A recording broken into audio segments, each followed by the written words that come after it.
नमस्कार दोस्तों, आपका स्वागत है हमारे चैनल पर।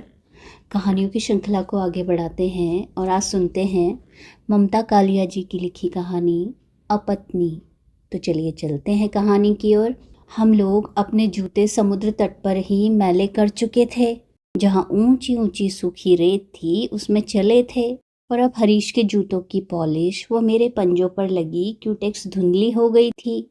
मेरी साड़ी की परतें भी इधर उधर हो गई थी। मैंने हरीश से कहा, उन लोगों के घर फिर कभी चलेंगे। हम कह चुके थे, लेकिन मैंने आज भी वही साड़ी पहनी हुई है। मैंने बहाना बनाया। वैसे बात सच थी, ऐसा सिर्फ लापरवाही से हुआ था। और भी कई साड़ियाँ कलफ लगी रखी थी, पर मैं पता नहीं कैसे यही साड़ी पहन के आई थी। तुम्हारे कहने से पहले मैं ये समझ गया था, हरी ने कहा। उसे हर बात का पहले से ही भान हो जाता था। इससे आगे बात बढ़ाने का और कोई मौका नहीं रहता। फिर हम लोग चुप चुप चलते रहते, इधर उधर के लोगों व समुद्र को देखते हुए। जब हम घर में होते बहुत बातें करते और बेफिक्री से लेटे लेटे ट्रांजिस्टर सुनते, पर पता नहीं क्यों बाहर आते ही हम नर्वस हो जाते। हरी बार बार अपनी जेब में झांक कर देख लेता कि पैसे अपनी जगह पर हैं कि नहीं, और मैं बार बार याद करती रहती कि मैंने अलमारी में ठीक से ताला लगाया है कि नहीं। हवा हमसे विपरीत बह रही थी। हरीश ने कहा, तुम्हारी चप्पलें कितनी गंदी हो गई हैं, तुम इन्हें धोती क्यों नहीं? कोई बात नहीं, मैं इन्हें साड़ी में छिपा लूँगी, मैंने कहा। हम उन लोगों के घर के सामने आ गए थे। हमने सिर उठाकर देखा, उनके घर में रोशनी थी। उन्हें हमारा आना याद है। उन्हें दरवाज़ा खोलने में 5 मिनट लगे। हमेशा की तरह दरवाज़ा प्रबोध ने खोला। लीला लेटी हुई थी। उसने उठने की कोई कोशिश न करते हुए कहा, मुझे हवा तीखी लग रही थी। उसने मुझे भी साथ लेटने के लिए आमंत्रित किया। मैंने कहा, मेरा मन नहीं है। उसने बिस्तर से मेरी ओर फिल्म फेयर फेंका। मैंने लॉक लिया। हरी आंखें घुमा घुमा कर अपने पुराने कमरे को देख रहा था। वह यहाँ बहुत दिनों बाद आया था। मैंने आने ही नहीं दिया था। जब भी उसने यहाँ आना चाहा था, मैंने बियर मंगवा दी थी और बियर की शर्त पर मैं उसे किसी भी बात से रोक सकती थी। मुझे लगता था कि हरी इन लोगों से ज़्यादा मिला तो बिगड़ जाएगा। शादी से पहले वह यहीं रहता था। प्रबोध ने शादी के बाद हमसे कहा था कि हम सब साथ रह सकते हैं। एक पलंग पर वे और एक पर हम सो जाया करेंगे। पर मैं घबरा गई थी। एक ही कमरे में ऐसे रहना मुझे मंजूर नहीं था। चाहे उससे हमारे खर्च में काफ़ी फ़र्क पड़ता, मैं तो दूसरों की उपस्थिति में पाँव भी ऊपर समेट कर नहीं बैठ सकती थी। मैंने हरी से कहा था, मैं जल्दी नौकरी ढूंढ लूँगी, वह अलग मकान की तलाश करे। प्रबोध ने बताया उसने बाथरूम में गीज़र लगवाया है। हरीश ने मेरी तरफ उत्साह से देखा। चलो देखें। हम लोग प्रबोध के पीछे पीछे बाथरूम में चले गए। उसने खोल कर बताया। फिर उसने वह पैक दिखाया जहाँ तौलिया सिर्फ खोस देने से ही लटक जाता है। हरी बच्चों की तरह खुश हो गया। जब हम लौट कर आए, लीला उठ चुकी थी और ब्लाउज़ के बटन लगा रही थी। जल्दी जल्दी में हुक अंदर नहीं जा रहे थे। मैंने अपने पीछे आते हरी और प्रबोध को रोक दिया। बटन लगाकर लीला ने कहा, आने दो, साड़ी तो मैं उनके सामने भी पहन सकती हूँ। वे अंदर आ गए। प्रबोध बता रहा था उसने नए 2 सूट सिलवाए हैं और मखमल का क्विल्ट खरीदा है जो लीला ने अभी निकालने नहीं दिया है। लीला को शीशे के सामने इतने इत्मीनान से साड़ी बांधते देखकर मुझे बुरा लग रहा था और हरी था कि प्रबोध की नई माचिस की डिबिया भी देखना चाहता था। वह देखता और खुश हो जाता जैसे प्रबोध ने यह सब उसे भेंट में दिया हो। लीला हमारे सामने कुर्सी पर बैठ गई। वह हमेशा पैर चौड़े करके बैठती थी। हालांकि उसके एक भी बच्चा नहीं हुआ था। उसके चेहरे की बेफिक्री मुझे नापसंद थी। उसे बेफिक्र होने का कोई हक नहीं था। अभी तो पहली पत्नी से प्रबोध को तलाक भी नहीं मिला था और फिर प्रबोध को दूसरी शादी की कोई जल्दी भी नहीं थी।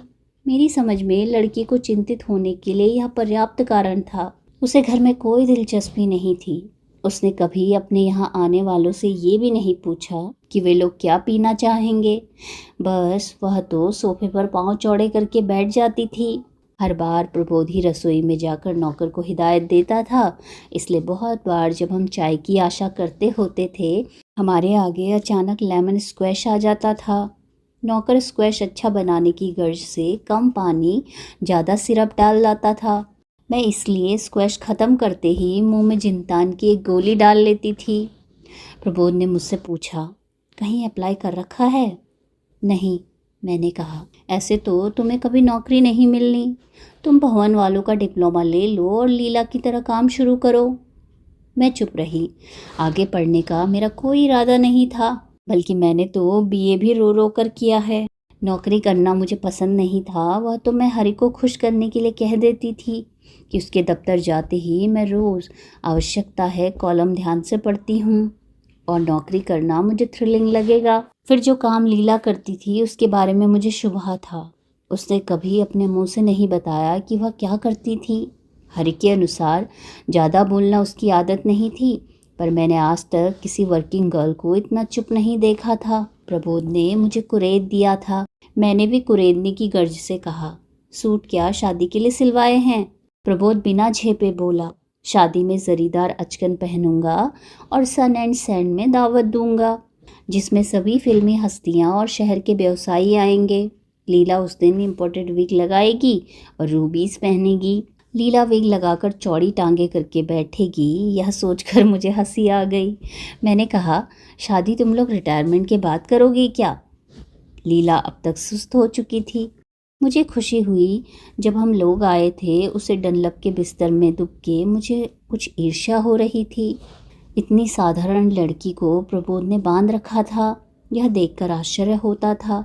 उसकी साधारणता की बात मैं अक्सर हरि से करती थी। हरि कहता था कि लीला प्रबोध से भी अच्छा आदमी डिजर्व करती थी।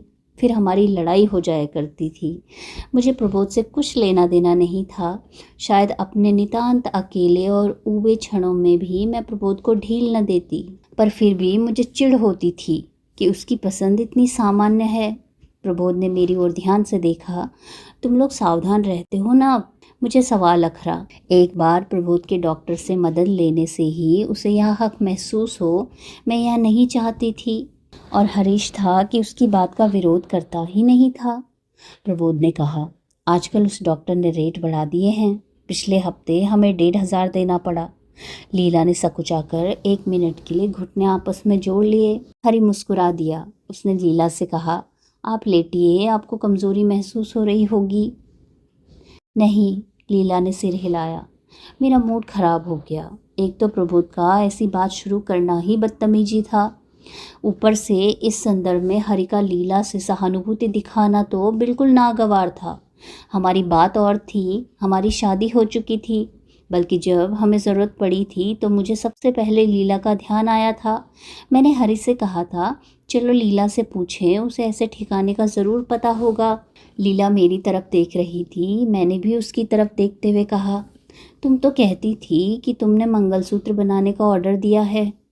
हाँ, वह तो कब का आ गया, दिखाऊं? लीला अलमारी की तरफ बढ़ गई। मुझे अब गुस्सा आ रहा था। प्रबोध कितना अक्खड़ है यह मुझे पता था, इसीलिए हरि को मैं इन लोगों से बचा कर रखना चाहती थी। लीला मंगलसूत्र ले आई और बोली, कभी किसी दोस्त के घर इनके साथ जाती हूँ तब पहन लेती हूँ। मैंने कहा, रोज़ तो तुम पहन भी नहीं सकती ना, कोई मुश्किल खड़ी हो सकती है। कुछ ठहर कर मैंने सहानुभूति से पूछा, अब तो वह प्रबोध को नहीं मिलती? लीला ने कहा, नहीं मिलती। उसने मंगलसूत्र मेज पर रख दिया।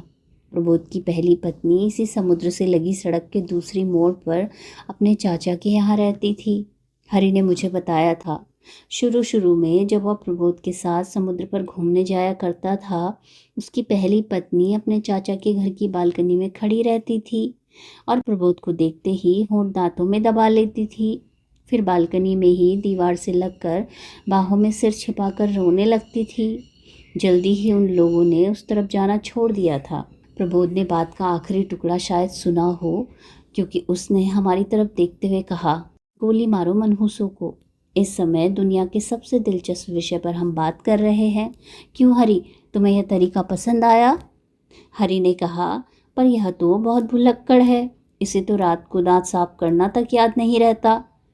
मैं कुछ आश्वस्त हुई। हरि ने बातों को ओवन से निकाल दिया था। मैंने खुश होकर कहा, पता नहीं मेरी याददाश्त को शादी के बाद क्या हो गया है। अगर ये न हो तो मैं तो चप्पल पहनना भी भूल जाऊं। हरि ने अचकचाकर मेरे पैरों की तरफ देखा।